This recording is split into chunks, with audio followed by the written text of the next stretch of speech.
Boa tarde a todo mundo que acompanha o Grupo à Tarde aqui no Instagram. Hoje nós teremos um bate-papo com a oncologista Renata Canguçu. Foi uma das voluntárias para receber a vacina contra a Covid-19 de Oxford e ela vai contar um pouco para a gente sobre esse processo. Vou chamar ela aqui agora para conversar com a gente.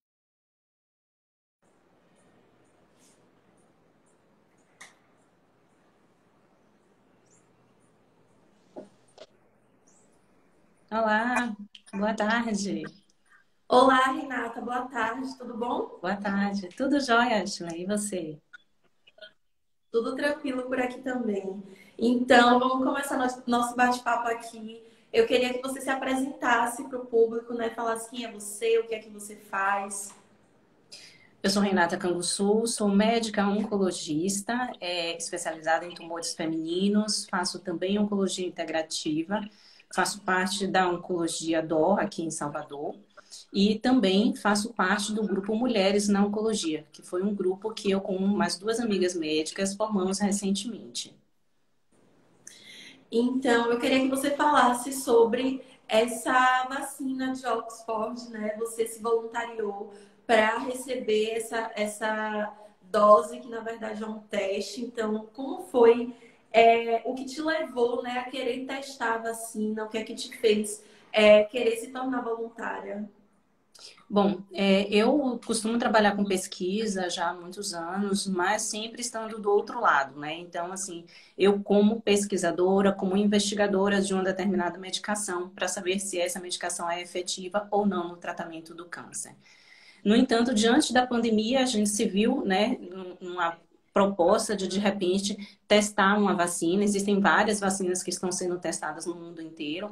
Essa vacina de Oxford é a vacina que está sendo estudada de uma maneira mais completa. E foi oferecido a oportunidade de pessoas que trabalham com pacientes de Covid para fazer parte desse protocolo de pesquisa que estuda, então, essa vacina de Oxford.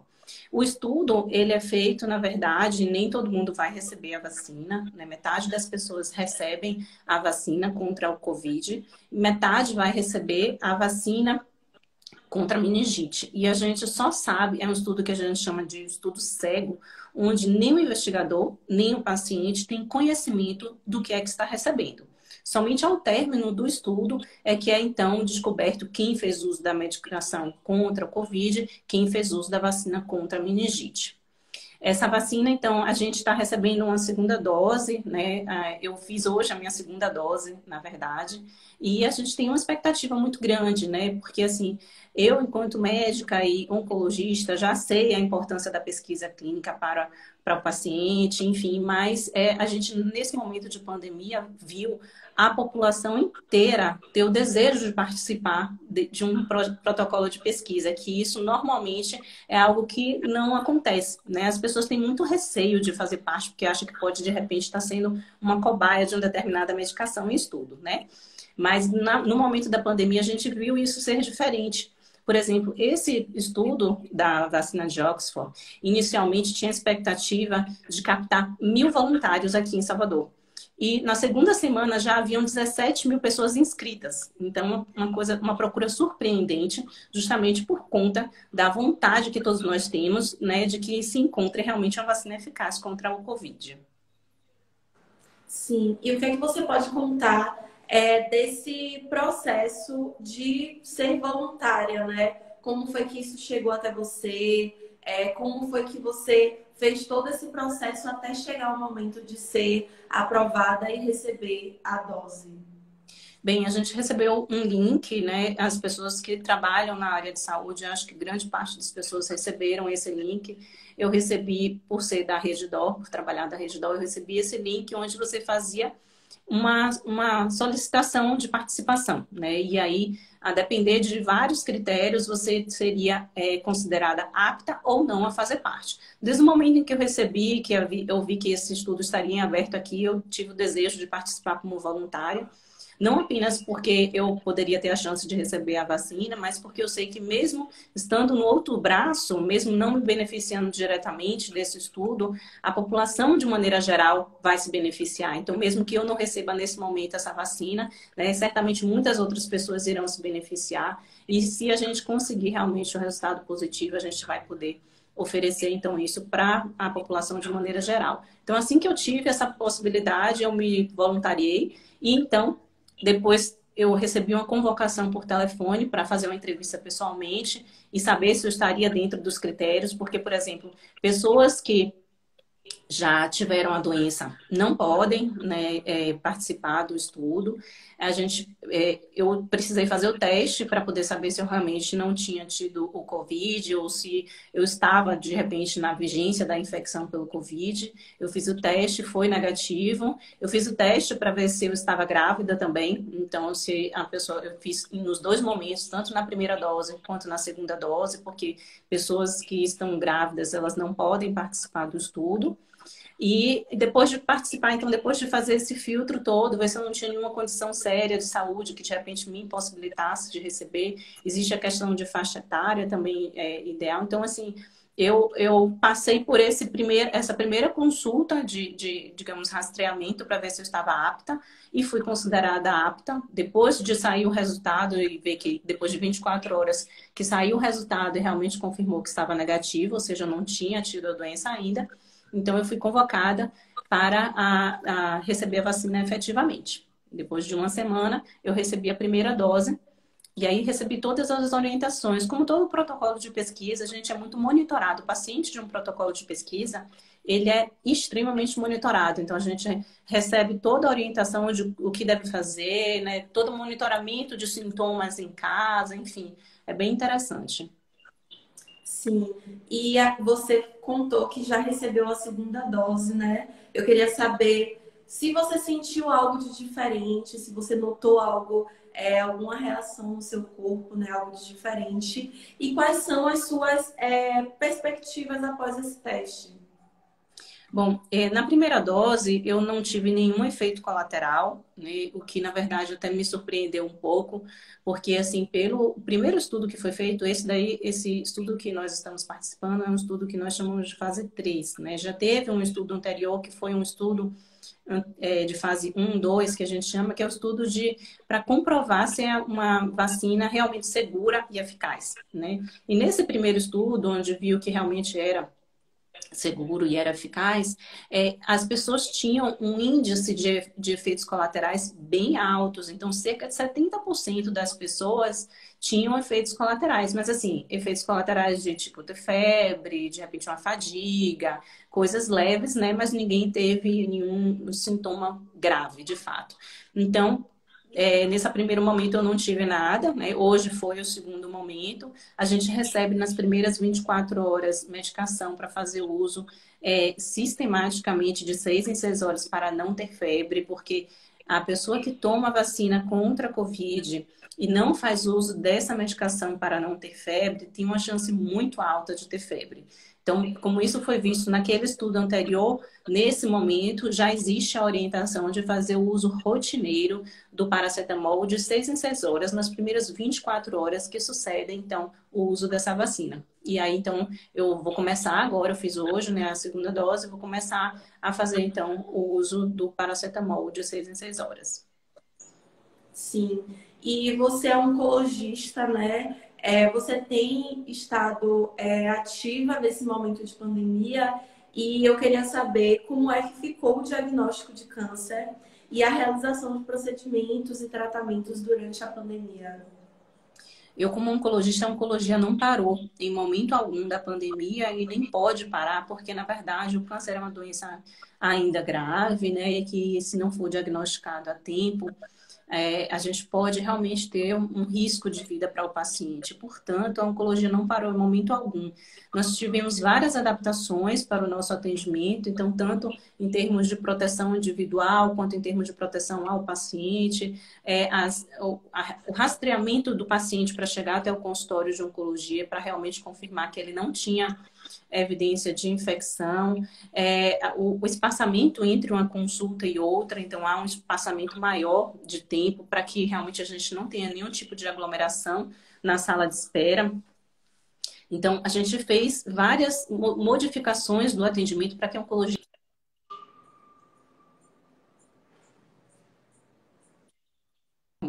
No entanto, o que a gente pôde ver é que houveram, sim, pessoas que deixaram de fazer o seu tratamento por medo de ir até uma instituição, né? Então, por medo de pegar o Covid. Então, muitos pacientes, mesmo que estivessem em tratamento oncológico, eles acabaram interrompendo o seu tratamento, que não é a orientação, né? A orientação é que o paciente que está em tratamento oncológico, ele continue, porque ele, durante a ida até a unidade de tratamento oncológico, está sendo feito uma via livre de Covid, para que o paciente receba o seu tratamento com segurança. Então, a orientação é que ele não deixe de procurar auxílio médico nesse período, né, para que realmente a gente consiga dar o diagnóstico e o tratamento do câncer no momento adequado.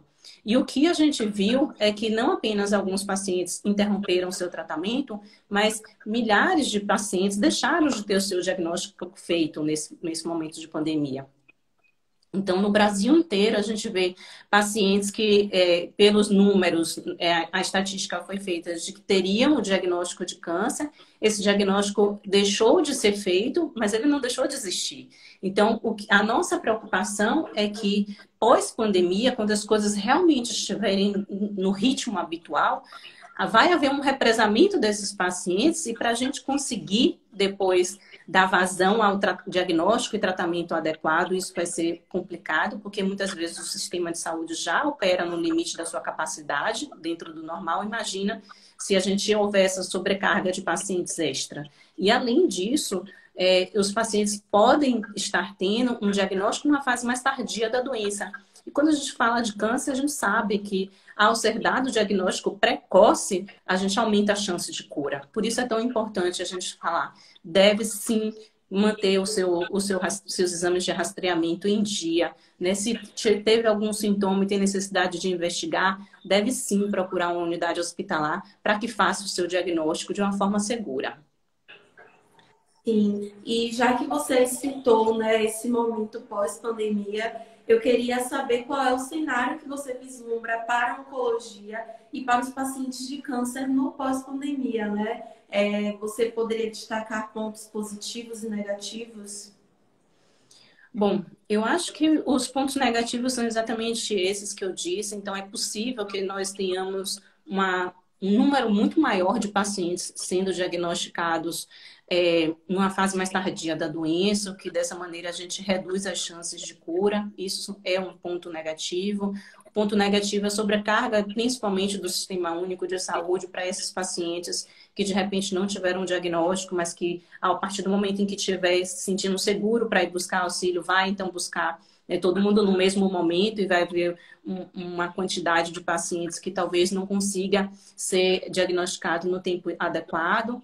Mas o ponto positivo é, principalmente quando a gente fala em termos de pesquisa, né? Porque assim, a gente sabe que a oncologia clínica vive, né, sempre em busca de novos tratamentos, vive sempre em busca de atualizar com relação à perspectiva de drogas que possam trazer a perspectiva de cura da doença. Então, a pesquisa clínica é um passo essencial dentro da oncologia. E com isso, com o momento da pandemia, nós tivemos algumas coisas muito positivas no ponto de vista da pesquisa clínica. Então, a gente conseguiu otimizar o tempo para a aprovação desses estudos clínicos aqui no Brasil, que isso normalmente era uma grande barreira para a gente receber os estudos clínicos de outros países. Então, a gente conseguiu otimizar essa aprovação. Nós vamos ter, certamente, uma busca maior de pessoas para ativar estudos clínicos que já estejam em andamento fora do país e trazer esses estudos para o nosso país.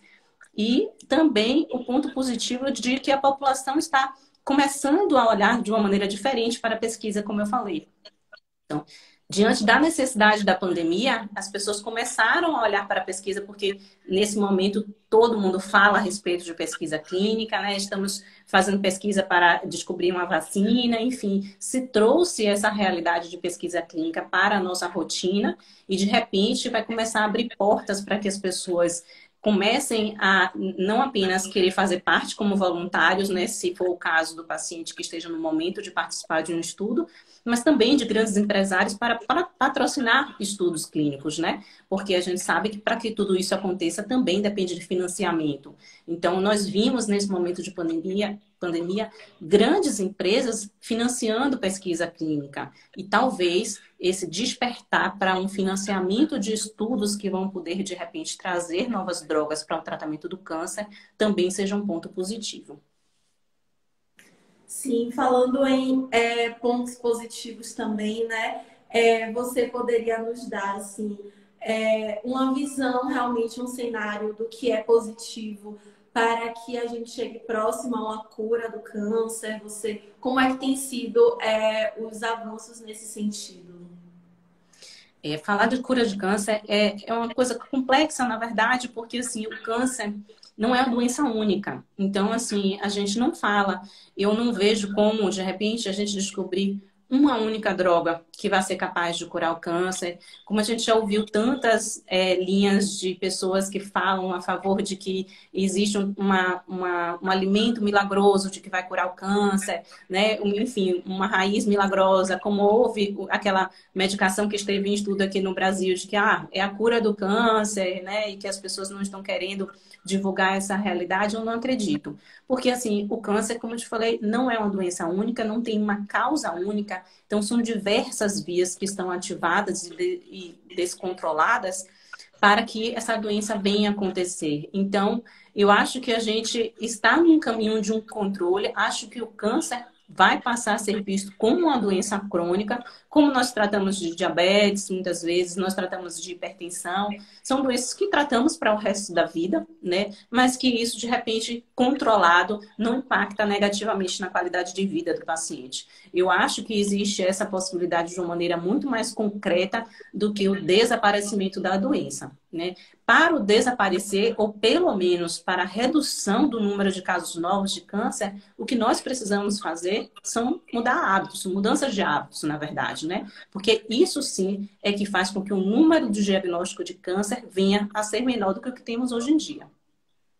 Sim, e o câncer é uma doença complexa, né? Como você falou, não tem exatamente algo específico que vai causar isso. Mas nesse momento de pandemia, as pessoas estão se vendo aí obrigadas a estabelecer uma rotina que seja saudável, né? Porque muita gente está com horários muito bagunçados, hábitos também muito bagunçados. Eu queria que você falasse um pouco sobre o que é possível fazer para prevenir, né? E nesse momento também de tentar reconstruir hábitos e tentar estabelecer uma nova rotina nesse momento que a gente vive. Como é que as pessoas podem se cuidar, principalmente nesse momento, para evitar um câncer, por exemplo, principalmente por conta de alimentação mal preparada, enfim, mal escolhida, a falta de uma prática de exercício, enfim, diversos hábitos aí que vão contribuir para que a gente tenha a saúde fragilizada, né? Como é que a gente pode evitar isso? Pronto. Então, é super importante a gente falar a respeito disso. Falar de prevenção é sempre muito bacana, porque as pessoas costumam associar sempre prevenção ao exame de mamografia, exame de toque no PSA, enfim. Mas isso é diagnóstico, isso é prevenção secundária, diagnóstico precoce. Isso é muito importante, mas a gente tem que pensar principalmente na prevenção primária, que é evitar com que a doença aconteça. E para isso a gente precisa de lembrar, então, quais são as causas, né? Quando a gente fala em causa de câncer, historicamente existe muito uma relação com a hereditariedade. No entanto, é muito importante a gente lembrar que apenas 5 a 10% dos casos de câncer são realmente hereditários, herdados. Os outros 90 a 95% são adquiridos ao longo da vida. Então, se são hábitos, se são adquiridos ao longo da vida pelos nossos hábitos, a gente precisa trazer esses hábitos, né, para Vamos olhar o que é que a gente pode modificar. Tem algumas coisas que não temos como modificar. Então, o sexo, então, claro que eu sendo mulher, eu tenho mais risco de câncer de mama do que um homem, né? A idade, não podemos modificar. Ok, mas existem hábitos que nós podemos modificar. Dentre eles, nós temos o tabagismo. Sabemos que o tabagismo é responsável por muitos casos de câncer, não apenas casos de câncer de pulmão, de cabeça e pescoço, de esôfago, mas existem de bexiga, mama também. Existem inúmeros cânceres que estão relacionados ao tabagismo. Isso, sem dúvida, é um grande fator de risco, um hábito de vida que a gente precisa e pode mudar de uma maneira muito simples. Outro fator de risco é realmente a questão com a alimentação. Isso é uma das coisas que a pandemia realmente trouxe, de repente, esse olhar, essa necessidade de repente, a gente está fazendo uma alimentação mais saudável, a gente está, de repente, buscando hábitos mais saudáveis, porque, de repente, a gente está se vendo diante da necessidade de estar com a imunidade em dia, né? Pelo medo da pandemia. E se a gente fala em imunidade, a gente está, então, voltando para as questões de hábitos de vida, e uma boa alimentação é essencial para que a gente mantenha realmente uma imunidade boa e se previna de inúmeras doenças, dentre elas o câncer. Então, a gente sabe que uma alimentação sem alimentos ultraprocessados, né, com baixo consumo de gordura, né, evitar o consumo de carnes vermelhas, evitar o álcool. O álcool é, sem dúvida, um outro grande fator de risco relacionado a inúmeros tipos de casos de câncer. Então, precisa realmente ser evitado se a pessoa desejar realmente prevenir o câncer, né? Porque antigamente existia a associação de que apenas grandes quantidades de álcool estavam relacionadas ao risco de câncer, mas hoje em dia nós sabemos que mesmo pequenas quantidades aumentam, sim, o risco de câncer. Então, o consumo de álcool é algo que também precisa ser pensado. Sedentarismo, sem dúvida, é um grande fator de risco, né? E que nós trouxemos também, reavivamos a importância disso nesse momento de pandemia, apesar de dentro de casa, mas a gente viu o movimento de muitas pessoas buscando se exercitar mesmo estando em casa, né? As academias estavam fechadas, de repente a gente não podia ir para o ar livre, mas mesmo dentro de casa a gente viu esse chamado, essa necessidade da população de se manter ativa, e isso foi muito bacana. É importante que a gente mantenha isso, né? Essa necessidade, porque realmente a atividade física é capaz, sim, não apenas de evitar, né, o risco de câncer, reduzir o risco de câncer, mas também melhora o risco de morte daqueles pacientes que já tiveram diagnóstico de câncer. Então, é extremamente importante incentivar a prática de atividade física para essas pessoas. E o último fator de risco que eu acho que é muito importante a gente lembrar, e que nesse momento também da pandemia foi muito falado, é a questão do sobrepeso e obesidade. Né? A obesidade foi um dos principais fatores de risco relacionados à forma grave do Covid. Então, associado com uma alta taxa de mortalidade. Então, trouxe esse chamado e é, sem dúvida, um dos grandes fatores de risco para o desenvolvimento de câncer. Obesidade está relacionado ao risco de mais de 13 tipos de cânceres diferentes, né? E hoje em dia ela já conseguiu até mesmo passar o tabagismo como um grande fator de risco, porque o tabagismo, graças a Deus, no nosso país, apesar de nós já termos muito o que fazer, mas vem reduzindo, porque as campanhas anti-tabagismo do Brasil são extremamente eficazes, então a gente vem conseguindo reduzir. No entanto, o que a gente vê com a curva da obesidade é justamente um aumento. Então, com a redução do tabagismo, o aumento da obesidade, a obesidade vem se tornando responsável pelo um grande aumento do número de casos de câncer, sim. E a gente precisa estar atento a esse fator de risco e precisa ver a obesidade como uma doença que precisa ser tratada efetivamente. Então, não podemos realmente menosprezar a importância do sobrepeso e da obesidade. Então, são esses aspectos que eu acho que nós precisamos olhar para que a gente consiga realmente evitar o aparecimento do câncer. Sim, e enquanto profissional mulher, né, eu queria que você contasse um pouco como está sendo a participação de mulheres médicas na área de saúde, né, seja ela pública ou privada, e como o incremento na quantidade de mulheres nessa área pode beneficiar os pacientes.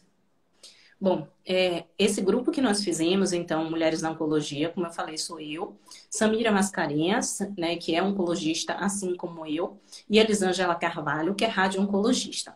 Nós três mulheres, mães, médicas, né, e trabalham na área da oncologia. E nós resolvemos, então, primeiro fazer um grupo que pudesse trazer, levar informação para a população, não apenas a população geral, mas a população médica também, atualizar do que há de novo dentro da oncologia, porque a internet é um grande meio de comunicação, mas que a gente às vezes encontra muitas informações realmente que não são reais. As fake news estão aí, realmente trazendo cada vez mais dificuldade para que a gente consiga levar uma informação, né, realmente clara para a população. Então, pensando nisso, a gente disse, vamos levar informação para as pessoas, uma informação de qualidade.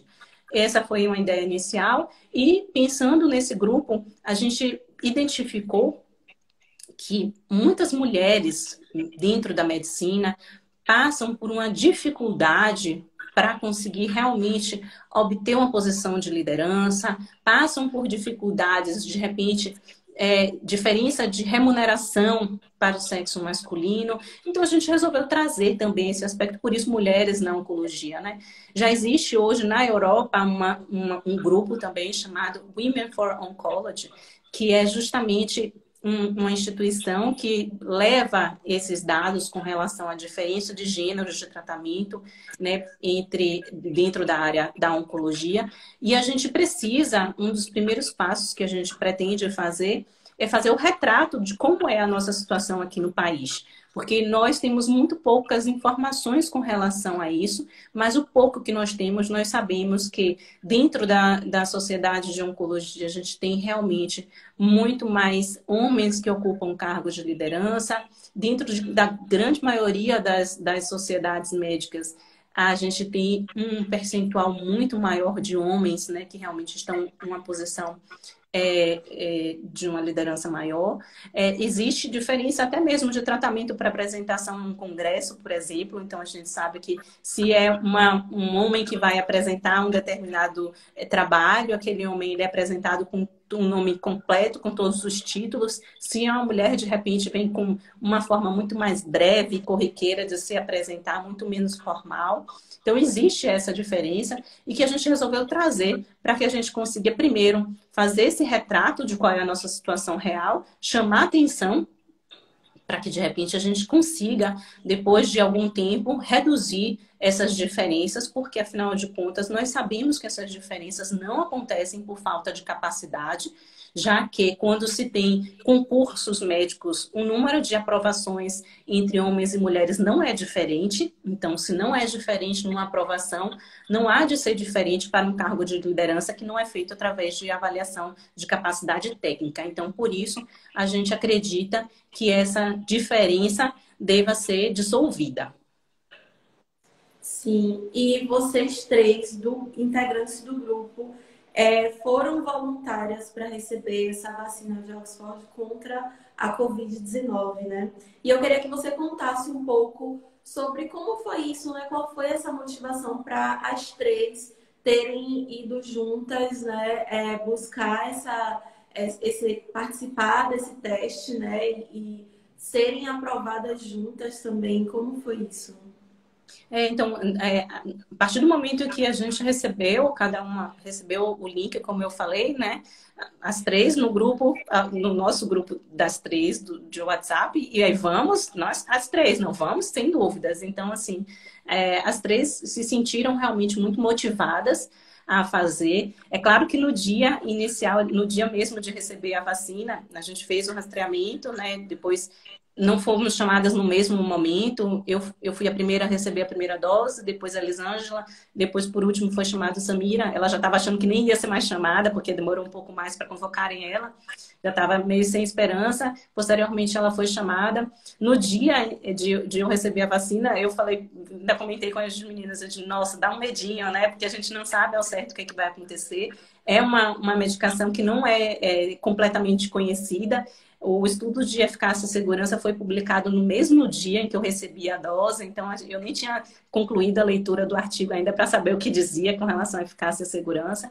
Então, dá aquela insegurança, aquele frio na barriga, mas ao mesmo tempo muito gratificante da gente poder fazer parte disso tudo e saber que vai poder conseguir ajudar as pessoas realmente, né, nesse momento tão crítico que a gente se vê tão fragilizado com uma pandemia como essa. Então, hoje eu fui receber a minha segunda dose e a funcionária que estava fazendo, estava aplicando, ela estava falando que se surpreendeu com a quantidade de pessoas que apareceram, né, se voluntariaram para fazer parte do estudo, como eu comentei, ela também estava realmente surpresa por tudo isso. E ela disse, olha, a minha sensação aqui é de gratidão, sabe? De gratidão da gente ter, de repente, em um momento tão difícil, como a pandemia, conseguir despertar, né, a solidariedade também das pessoas, porque certamente nem todo mundo que está ali está simplesmente porque quer receber uma vacina, até porque a gente sabe que metade das pessoas não receberão, mas também com o intuito de poder ajudar o próximo, poder ajudar a nação, na verdade, né, a de repente se ver livre dessa pandemia que trouxe uma ameaça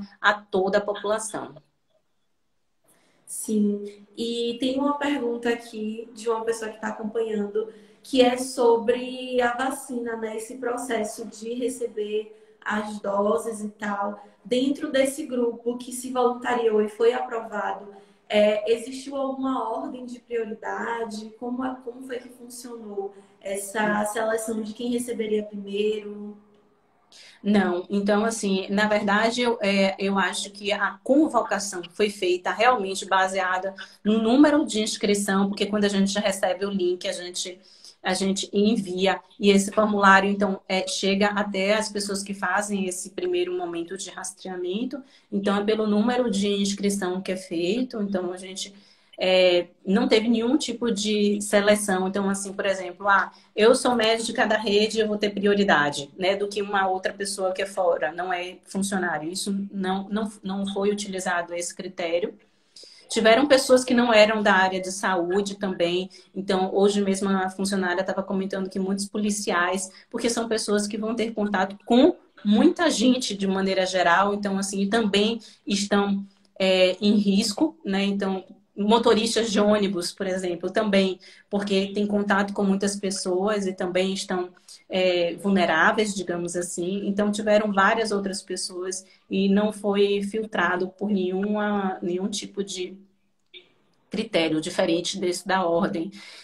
No entanto, para participar, como eu falei, haviam esses critérios, né, que eu precisei passar, então as pessoas precisam todas passar por esse filtro, né, é todo igual para todo mundo, e não há nenhum tipo de seleção para quem vai receber que tipo de vacina. Então, assim, não se sabe quem vai receber a vacina de Covid. Eu sei que eu falei isso anteriormente, mas só para a gente frisar, né? Porque pode dizer assim, o médico conhecia aquela médica e ela queria tomar. E isso não existe, né? Totalmente desconhecido para todos, né? Tanto para o médico investigador quanto para o voluntário que está recebendo. Ninguém tem nenhuma ideia do que está recebendo, né? A gente pode até tentar e ficar imaginando, poxa, eu tive febre, e será que febre é mais típico da vacina de Covid do que a outra? A gente pode até tentar, né, imaginar, mas assim, não existe nenhum tipo de maneira de se descobrir quem recebeu o quê, e não existe nenhum tipo de seleção para isso. Então, é por isso que a gente chama que o estudo é aleatório. As pessoas são randomizadas, ou seja, separadas por braços de uma maneira bem aleatória mesmo. E você sabe por que essa aleatoriedade? Porque algumas recebem a vacina para a Covid e outras pessoas recebem outro tipo de vacina. Você sabe qual é a motivação desse método? Sim, é um critério bem básico para a pesquisa clínica. Para a gente saber uma determinada medicação ela é eficaz, ela precisa ser comparado com algo. Então, se a gente está diante, digamos que nós estivéssemos falando de uma situação de uma medicação para câncer de mama, e a gente sabe que já existe uma medicação X que tem uma eficácia boa, mas a gente descobre uma droga que acredita que seja melhor do que aquela que já é considerada padrão. Então, o que você faz? Pega metade da população, dá uma medicação que já era considerada. Interrompeu. A outra metade vai receber o tratamento novo, e aí então ninguém sabe o que está tomando. Depois de terminado, se abre o estudo, ou seja, se descobre quem tomou o quê, e aí vai fazer a comparação. Então, é um critério básico de qualidade para que a gente consiga realmente ver se essa medicação é eficaz sem nenhum critério de seleção do paciente, do investigador. Porque se de repente eu quiser fazer assim, ó, eu vou dar essa medicação só para essas pessoas aqui que estão expostas, eu estou criando um viés de seleção, ou seja, eu estou selecionando os pacientes que eu considero ideal e com isso eu perco qualidade no estudo. Então, isso é um critério básico para que a gente consiga manter a qualidade do estudo e responder de uma maneira realmente, digamos assim, mais prudente se essa medicação é eficaz ou não. Entendeu? A gente precisa comparar com algo. Sim. E durante esse momento, né, que você está sendo uma das pessoas testadas com a vacina, você está isolada ou você pode viver sua vida normalmente? Eu sei que você é da área de saúde também. Então, como é esse processo, né? As pessoas que elas se voluntariam e tomam a vacina, elas vão continuar isoladas normalmente ou viver a vida como vivia anteriormente, para realmente ver se existe ainda a possibilidade de contrair a Covid ou não?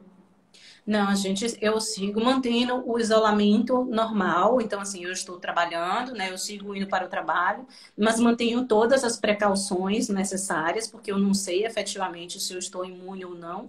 Então, eu mantenho, né, toda a rotina de segurança, não apenas para mim, mas também para os meus pacientes. Então, mantenho o isolamento social conforme a recomendação para todos, exceto realmente a ida para o trabalho, porque isso eu não posso deixar de trabalhar. Então, a minha vida continua sendo a mesma, eu não tenho nenhum tipo de restrição diferente, mas também não tenho nenhum tipo de folga diferente do meu isolamento por estar recebendo uma vacina, porque a rigor eu nem sei mesmo o que eu recebi. Então, e mesmo se eu tivesse recebido a vacina de Covid e tivesse essa certeza, ainda assim eu acho que não mudaria a orientação com relação à nossa segurança, ao distanciamento, porque a gente não tem respostas ainda muito precisas de como vamos conduzir após a vacina. Então, a gente ainda precisaria manter por um tempo mesmo.